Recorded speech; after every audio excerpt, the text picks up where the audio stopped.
Hello नमस्कार दोस्तों, Sanjeet study में आप सभी का स्वागत है। आज मैं आप लोगों के सामने ग्रुप डी रेलवे एम्प्लॉयमेंट का कितना सैलरी मिलता है, ग्रॉस सैलरी कितना है, नेट सैलरी कितना है, फिर एम्प्लॉयमेंट बनने के बाद आपको कितना टोटल छुट्टी मिलेगा, इन सभी चीज़ों के बारे में चर्चा करूंगा। तो वीडियो को पूरा देखिएगा और चैनल पर नए हैं तो चैनल को सब्सक्राइब कर लीजिए। चलिए वीडियो को शुरू करते हैं।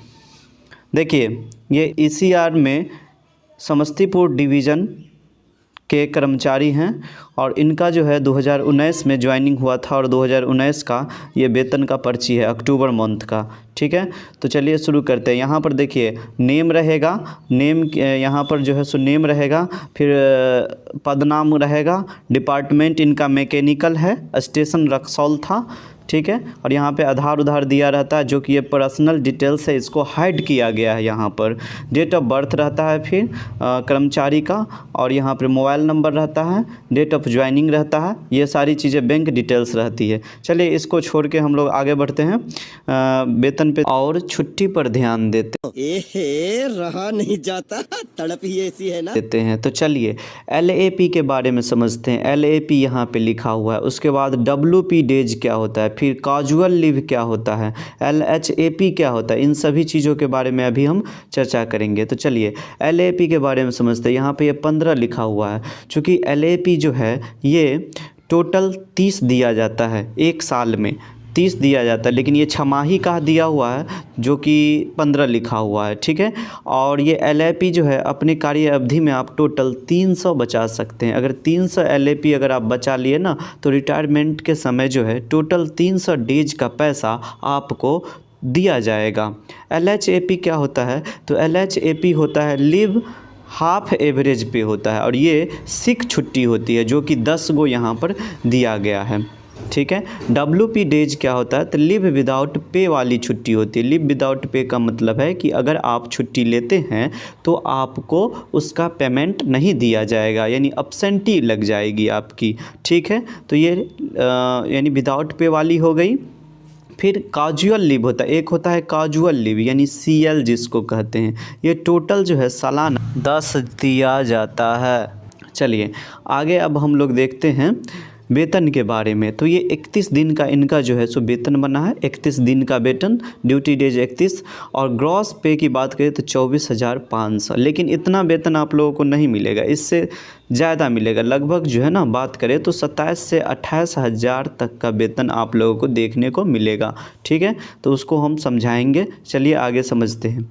बेसिक पे तो 18,000 ही रहने वाला है, लेकिन सबसे बड़ी चेंजिंग जो आई है अभी डियर लेंस अलायंस में। पहले जो है ये 2019 में मात्र 17% था महंगाई भत्ता, लेकिन अभी के समय की बात करें तो अभी जो है 38% है। कितना है, 38% महंगाई भत्ता है, जो कि अगर कैलकुलेट किया जाए 18,000 का 38% तो 18,000 गुने 0.38 करेंगे, तो इसको अगर मल्टीप्लाई करके हम बराबर में लाते हैं तो ये आ जाता है 6840 रुपया। कितना आ जाता है, 6840। तो देख रहे हैं ना कि 3,000 जो 60 है, तो लगभग 3,000 रुपया का जो है आपका बढ़ोतरी होने वाला है। जो इतना अभी जो दिखा रहा है ग्रॉस पे, उसमें 3,000 रुपये यानी कि लगभग 27,500 रुपया का जो है सो ग्रॉस पे आ जाएगा आप लोगों का। ठीक है, लेकिन आगे हम बात करते हैं तो आगे जो सुविधाएं दी गई है उसमें है ट्रांसपोर्ट अलायंस। ट्रांसपोर्ट अलायंस जो है 1053 रुपये। ट्रांसपोर्ट अलायंस क्या है, तो क्वार्टर से आप ड्यूटी पर जाते हैं और फिर ड्यूटी से आप क्वार्टर पर आते हैं, तो जो आपका ट्रांसपोर्ट का खर्चा है वो दिया जाता है। फिर नेशनल हॉलीडेज अलायंस दिया गया है नीचे में। नेशनल हॉलीडेज अलायंस का मतलब हो गया कि अगर कोई भी हॉलीडेज है, जैसे 2 अक्टूबर को गांधी जयंती है या फिर स्वतंत्रता दिवस है, इस दिन भी अगर आपको काम लिया जाएगा तो उसके बदले में आपको एक्स्ट्रा पैसे दिए जाएंगे। तो वो है नेशनल हॉलीडेज अलायंस में 768 रुपया। ये अलग अलग भी हो सकता है और आपकी ड्यूटी पर निर्भर करता है कि आपने कितना किया।